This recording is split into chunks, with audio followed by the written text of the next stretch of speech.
नमस्कार दोस्तों। ये कोई शेड्यूल्ड वीडियो नहीं है और दुर्भाग्य है कि शेड्यूल्ड वीडियो तो हम चला ही नहीं पाते, निकाल ही नहीं पाते। ये जो पिछला वीडियो मैंने बनाया था, आत्मा क्या है सच, उसमें शायद ये क्लियर नहीं हो पाया था कि आत्मा का कार्य क्या है। तो एक लाइन में बता देते हैं, आत्मा का कार्य आपको सन्मार्ग पर चलने के लिए प्रेरित करना है। उन सभी अच्छी चीज़ों को मानने के लिए प्रेरित करना है जिसे लोग कहते हैं कि ये ईश्वर की इच्छा है और ईश्वर ये चाहता है कि जो भी मनुष्य इस संसार के अंदर आते हैं उनको इस प्रकार से जीवन जीना चाहिए। तो ये जो अच्छी अच्छी बातें हैं, सच बोलो, दूसरों पे दया करो, दूसरों को सुखी रखो, किसी को दुख मत दो, आदि आदि जो अच्छी अच्छी बातें हैं, उनको आपको याद दिलाते रहना, उस मार्ग पर चलने के लिए आपको प्रेरित करते रहना, ये आत्मा का कार्य है। यही कार्य वो कर भी सकती है, इसके अलावा और कुछ कर भी नहीं सकती जब तक वो सबल नहीं हो जाती, ताकतवर नहीं हो जाती।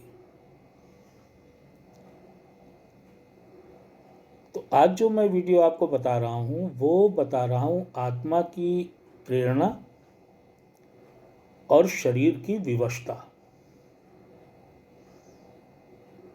इससे आपको एक बात ज्ञात होगी कि ईश्वर ने कितनी कठिन परीक्षा मनुष्य के सामने रखी है।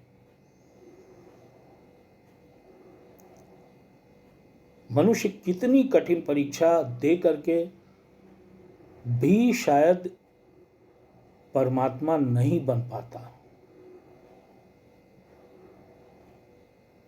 यूं तो वैसे तो हमारा पढ़ाई लिखाई में कभी मन ही नहीं लगा और कभी हमने मुझे शास्त्रों का अध्ययन करने का या कोई बड़े विद्वता की किताबें पढ़ने का ऐसा कोई विशेष मौका भी नहीं मिला। और जब कभी मिला तो हालत ये कि लगता था कि जैसे ईश्वर ने ही मना कर दिया कि अरे तुम क्या पढ़ के क्या करोगे इसको, और ना उसमें मन लगा और ना ज़रूरत महसूस हुई।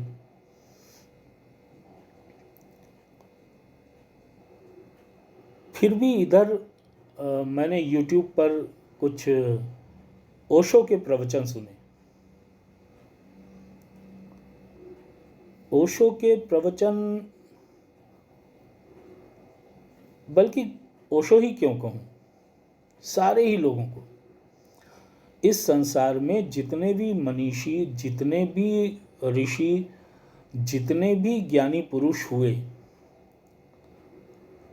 उन सारे लोगों ने एक ही प्रकार की बातें की हैं लगभग, या की होंगी, बस उनके कहने का अंदाज अलग अलग था, तरीका अलग था। बात एक ही थी लेकिन तरीका अलग था।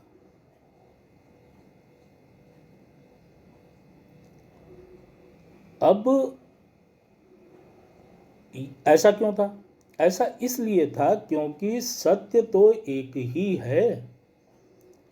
सत्य कोई 100 प्रकार का थोड़ी ना है कि 100 लोगों को ज्ञान प्राप्त हुआ, 100 लोगों ने सत्य को जाना और 100 ने अलग अलग प्रकार की व्याख्या की। ऐसा कुछ भी नहीं।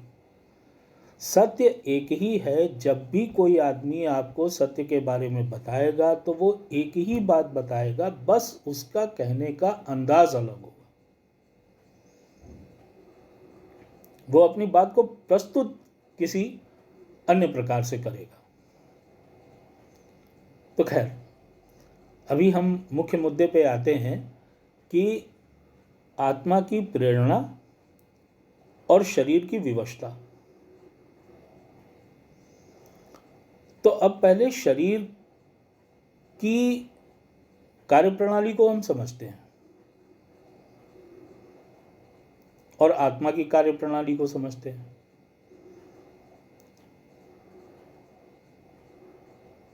आत्मा अनंत ऊर्जा का स्रोत है। आत्मा एक ऊर्जा है, और वो भी ऊर्जा ऐसी जो अनंत है, जो प्रचंड है, ऐसी ऊर्जा ये आत्मा है। शरीर की हालत देखिए, अगर 1 मिनट सांस ना ले तो समाप्त। 7 दिन पानी ना पिए तो समाप्त। 15 दिन भोजन न करे तो समाप्त। अच्छा, सब कुछ करता रहे, सब कुछ बहुत अच्छे से करता रहे,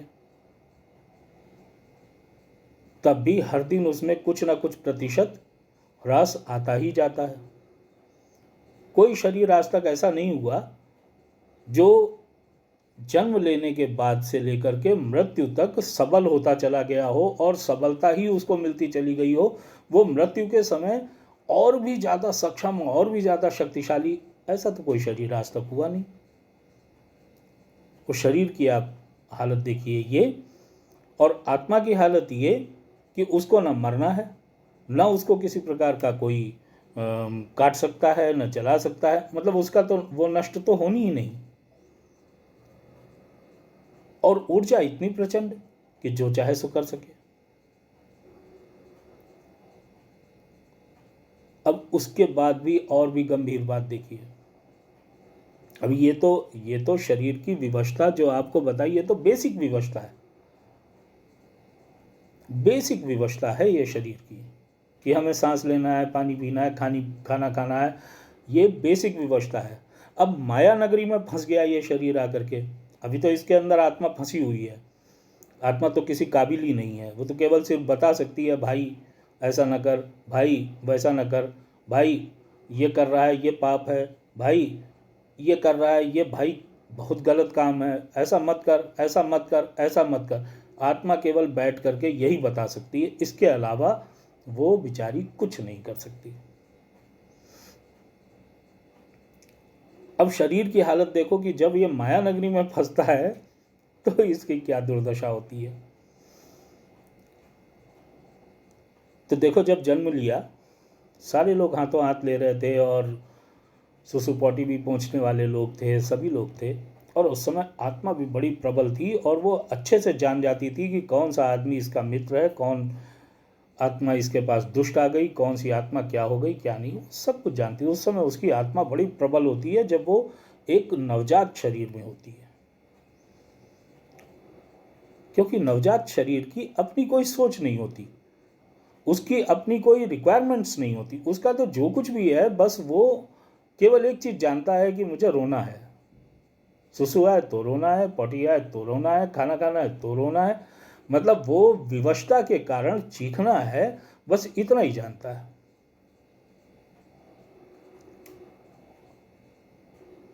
तो उस समय उसकी आत्मा बड़ी सजग होती है, बड़ी प्रबल होती है, और यही आत्मा की प्रबलता उस नवजात को जीवन में सरवाइव करने में सहायता करती है। कुछ नवजातों की तो इतनी दुर्दशा हो जाती है कि अगर उनकी आत्मा प्रबल न होती तो उनके तो साथ न जाने क्या हो गया होता।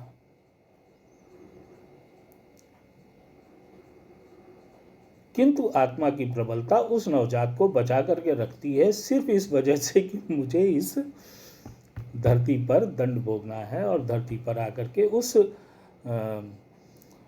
प्रतिस्पर्धा में शामिल होना है जो ईश्वर ने मेरे लिए नियत की है। अब ये नवजात जो है बड़ा हो रहा है धीरे धीरे,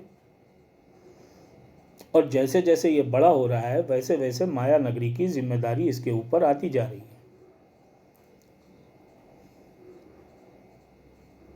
और इसका शरीर भी सक्षम होकर के अनेकों माया नगरी की चीज़ों को सीखने की कोशिश भी करने लगा है।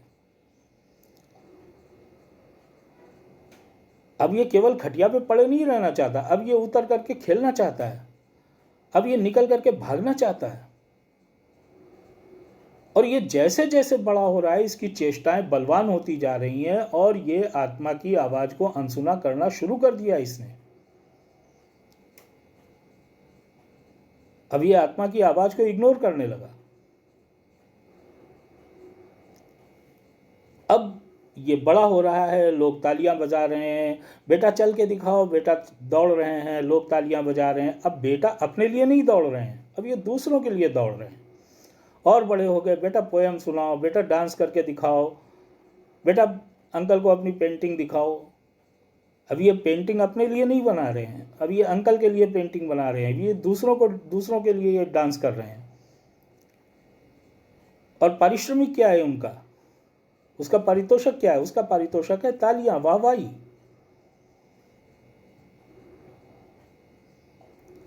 अब ये तालियां, वाहवाही, इसके लिए ये आगे बढ़ते जा रहे हैं, माया नगरी में फंसते जा रहे हैं और शरीर की विवशता के कारण दूसरों की बात भी मानने के लिए बाध्य हैं। बात नहीं सुनोगे तो आज खाना नहीं मिलेगा। अब बैठे हैं, मन तो था कि बाहर जाकर के खेलें, मम्मी ने कहा होमवर्क पूरा करो, नहीं खाना नहीं मिलेगा। तो कमाल हो गया, और खाना देने वाली मम्मी ही है, ये नहीं देंगी तो कौन देगा? पापा आ गए, उन्होंने कुछ कहा, मानने का तो मन नहीं है, लेकिन कूटे जाएंगे। कूटे जाएंगे तो शरीर को तकलीफ होगी। तो अब ये शरीर की विवशता है। आत्मा कह रही है निकल के चलो यार, पिक्चर चलो। वो कूटे जाने के डर से घर में बैठे हैं।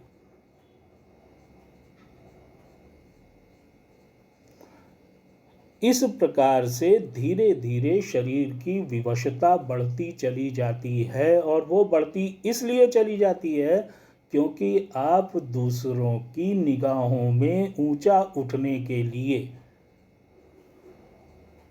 या अपने शरीर की वो आवश्यकताएं पूर्ण करने के लिए जो आपके शरीर को सुख देती हैं या उसको चलाए रखने के लिए जिम्मेदार हैं, उन आवश्यकताओं की पूर्ति के लिए आप आत्मा की आवाज को अनसुना करते चले जाते हैं। है कमाल की बात। ज्ञान मिलना तो शुरू हो गया बचपन से ही ज्ञान मिलना शुरू हो गया। माता पिता ने सिखाना शुरू किया, गुरुजनों ने सिखाना शुरू किया, सबने बताना शुरू किया, बेटा झूठ ना बोलो। झूठ बोलने के पीछे मार भी बड़ी पड़ी, लेकिन बेटा झूठ ना बोले। कैसे ना बोले? झूठ नहीं बोलेंगे तो धर के अभी कूटे जाएंगे, कचरे जाएंगे, तो अभी एक एक हड्डी जो है दुखेगी। झूठ नहीं बोलेंगे तो बाप पैसे नहीं देगा, पैसे नहीं देगा तो पिक्चर नहीं देख पाएंगे। झूठ नहीं बोलेंगे तो प्रेमिका प्रेम नहीं करेगी, अभी छोड़ करके चली जाएगी। झूठ नहीं बोलेंगे तो बच्चे इज्जत नहीं करेंगे, 2 मिनट में कह देंगे बाप दो कौड़ी का हमारा, बिल्कुल बेकार, एक नेकर नहीं खरीद के ला के दे सकता है। इसलिए उनके सामने धन्ना सेठ बनना बड़ा जरूरी है।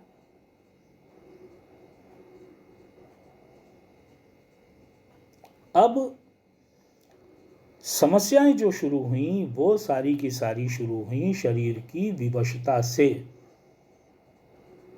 मान लो शरीर विवश ना होता और हम माया नगरी में ना होते तो हमको क्या समस्या थी आत्मा की आवाज सुनने में? दिन भर ईश्वर के प्रेम में मगन रहते, ईश्वर ईश्वर ईश्वर ईश्वर ईश्वर ईश्वर ऐसे भजते रहते,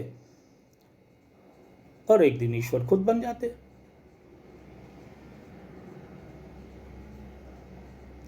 मरते दम तक फंसे हुए हैं, यही सोच रहे हैं, हाय ऐसा करेंगे तो ये कष्ट होगा, हाय वैसा करेंगे तो वो कष्ट होगा, हाय। और इसमें कोई ऐसा नहीं कि मैं कोई एक्सेप्शनल हूं, सारे लोग फंसे हुए, ज्ञान प्राप्त करने के बाद भी फंस जाते हैं।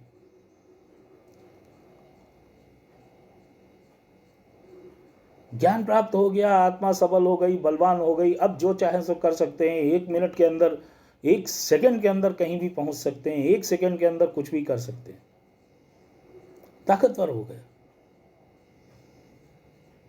ईश्वर ने पुष्प वर्षा कर दी, देवी देवताओं ने पुष्प वर्षा कर दी, उन्होंने कहा कि भाई अब तुम बताओ कि तुम्हें क्या चाहिए, हम तुम्हारे लिए सारी चीज़ें नियत।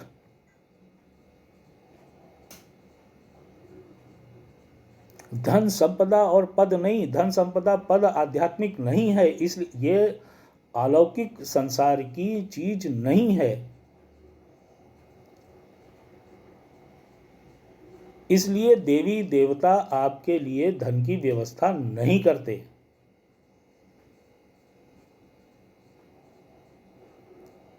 उसके लिए तुम्हें प्रपंच ही करना पड़े, उसके लिए तुम्हें कार्य करना ही पड़ेगा। चाहे कुछ भी करो, चाहे किताबें लिखो, चाहे प्रवचन दो, चाहे हॉस्पिटल खोलो, चाहे दवाएं बेचो, चाहे कुछ भी करो, तुम्हें कार्य करना पड़ेगा यदि तुम्हें माया चाहिए तो। और अगर माया नहीं चाहिए तो ज्ञान तो प्राप्त हो ही गया। लगाओ लंगोटी और निकलो हिमालय। जीवित तो रहोगे ही रहोगे, क्योंकि ईश्वर ने, तुम तो खुद ही ईश्वर हो गए। तो अब तुम्हारे जीवन जीने के लिए तुम्हारे शरीर को कोई ऐसी भौतिक पराकाष्ठाओं की आवश्यकता नहीं है कि जिसकी कल्पना दूसरे लोग करते हैं।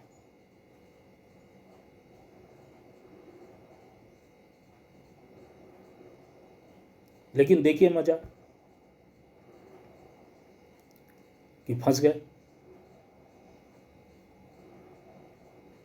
इधर ज्ञान प्राप्त हुआ, उधर प्रभाव बढ़ा, वर्चस्व बढ़ा। प्रभाव और वर्चस्व बढ़ा तो उसके बदले में हमने क्या मांगा? हमने माया मांग ली। छूट के निकले थे माया के चंगुल से और फिर माया के घेरे में पहुंच गए।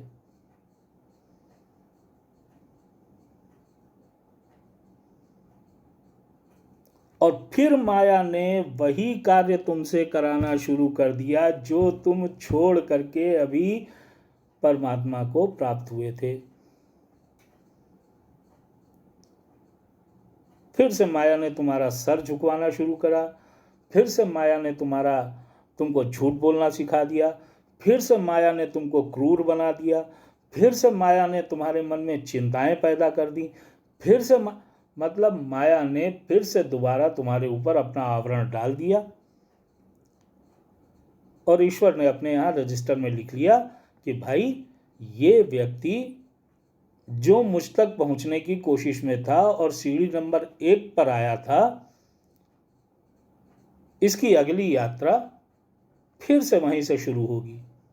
ये फिर से सीढ़ी नंबर 1 पर आने के लिए प्रयत्न करेगा, क्योंकि सीढ़ी नंबर 1 पे आकर के ये फिर ढुलक गया नीचे, फिर गिर पड़ा। अब फिर से इसकी यात्रा वहीं से शुरू होगी और फिर से ये सीढ़ी नंबर 1 पे आएगा। देखते हैं इस जन्म टिकता है कि नहीं टिकता है।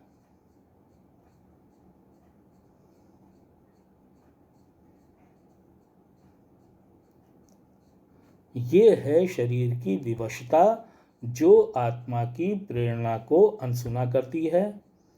शरीर अपने सुख सुविधाओं, इच्छाओं और अनेकों प्रकार के जो भ्रमित करने वाली वस्तुएं होती हैं उनमें लिपटा रहना ज़्यादा पसंद करता है, क्योंकि आत्मा का मानने के बाद उसको कुछ नहीं मिलता। आत्मा का कहा मानने के बाद तो उसको एक निर्जन, एकांत और बस परमात्मा की समीपता मिलती है, एक प्रसन्नता मिलती है, ऊर्जा मिलती है, और तो कुछ मिलता नहीं। और मरने के बाद में शाबाशी मिलती है। जब आत्मा छूट करके यहाँ से निकल करके जाती है तो उसको शाबाशी मिलती है कि अरे भाई वाह, ये है हमारा असली बेटा जो यहाँ तक बिना फंसे निकल करके आया। इसके अलावा कोई लाभ मनुष्य को आत्मा के जागृत होने का नहीं होता। लेकिन समस्या एक बहुत बड़ी यह है कि आत्मा की मुक्ति का मार्ग ही आत्मा का जागृत होना है। आत्मा जागृत हो, फिर वो अनेकों जन्मों तक ना फंसे किसी भी प्रकार के सांसारिक छल कपट में, चाहे कुछ भी हो। कष्ट मिले तो कष्ट मिले, सुख मिले तो सुख मिले, सुख की कामना करे, क्योंकि शरीर को अच्छा रखना ये अच्छी बात है, ये आत्मा भी चाहती है, क्योंकि आत्मा के सारे सुख शरीर की वजह से हैं। शरीर के हाल बुरे होंगे तो आत्मा दुखी होगी, तो वो क्या कराएगी? कराना तो उसको सब कुछ शरीर से ही है। तो शरीर को यदि सुख नहीं मिलेगा तो आत्मा उसकी छटपटाती ही रहेगी, अंदर दुख ही उठाती रहेगी, और वो आगे क्या बढ़ेगी? वो तो बढ़ ही नहीं पाएगी। तो इसलिए शरीर का सुखी होना, शरीर का ऊर्जावान होना, शरीर का अच्छा होना आत्मा की उन्नति के लिए बहुत आवश्यक है।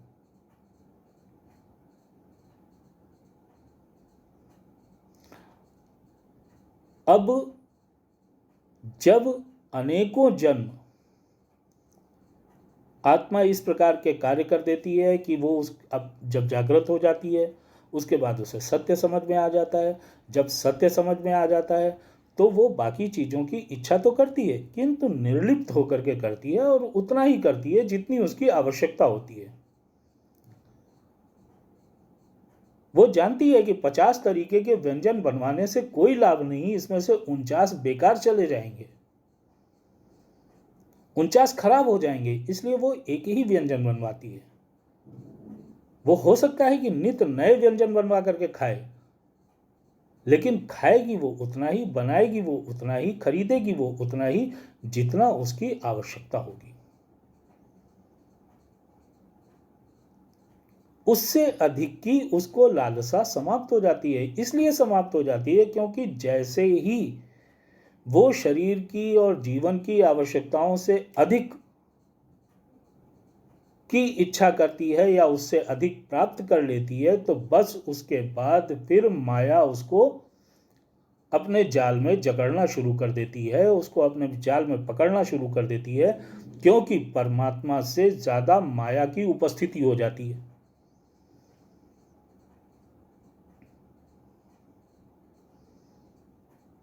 और जैसे ही माया की उपस्थिति अधिक हुई, वैसे ही परमात्मा फंसा।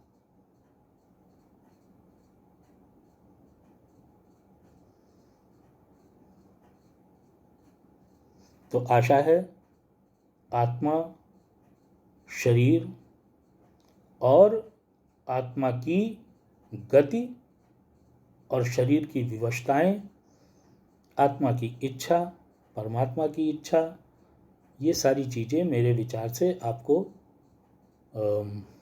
समझ आई होंगी। ये कई लोगों ने मुझसे ये कहा कि कई लोगों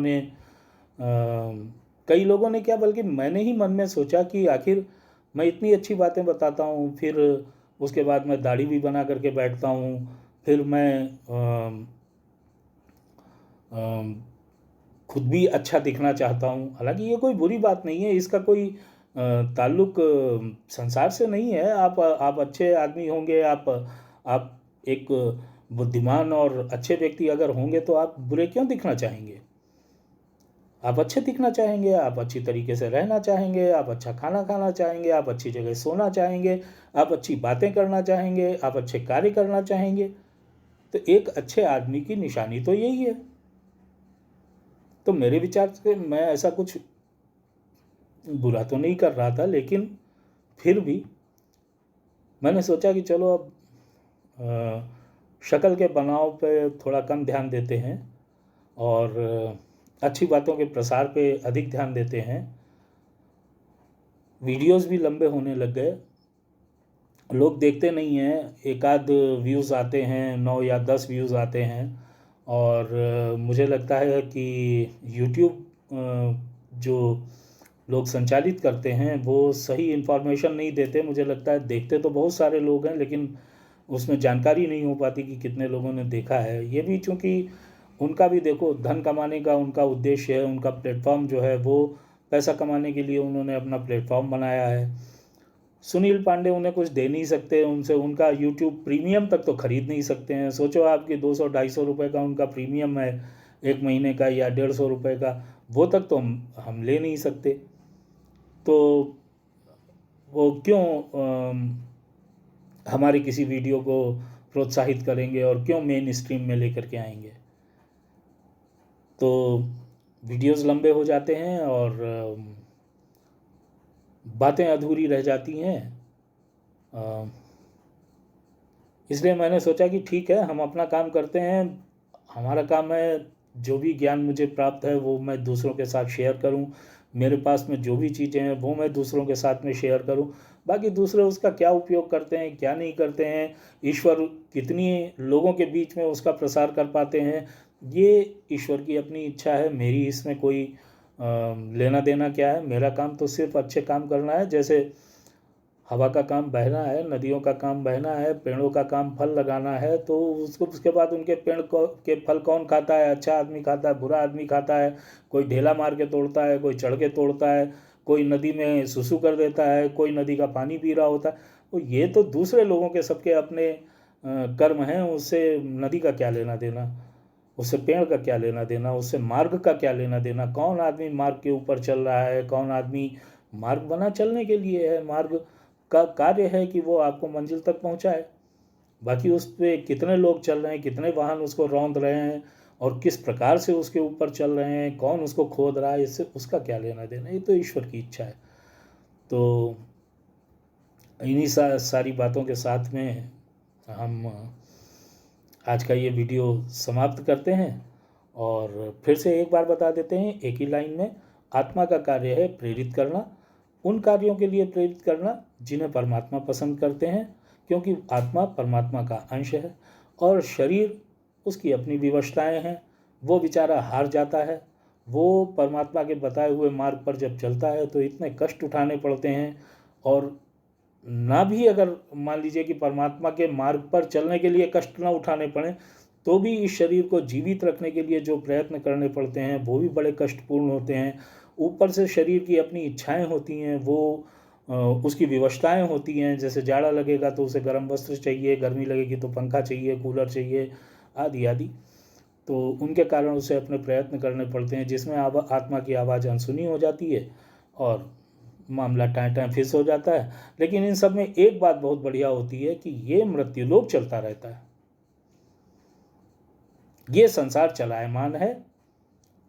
और वो चलायमान केवल इसी वजह से है क्योंकि आत्मा विवश है शरीर के अंदर। अगर आत्मा छुटकारा पा जाए तो ये मृत्युलोक के चलने की क्या मतलब रह गया। तो आत्मा अपना संसार खुद ही बसा लेगी। तो भाई प्रणाम, नमस्कार। मिलेंगे अगले वीडियो में आपसे, अगर कुशल पूर्वक रहे, ठीक ठाक रहे तो, और भगवान की इच्छा हुई तो। प्रणाम।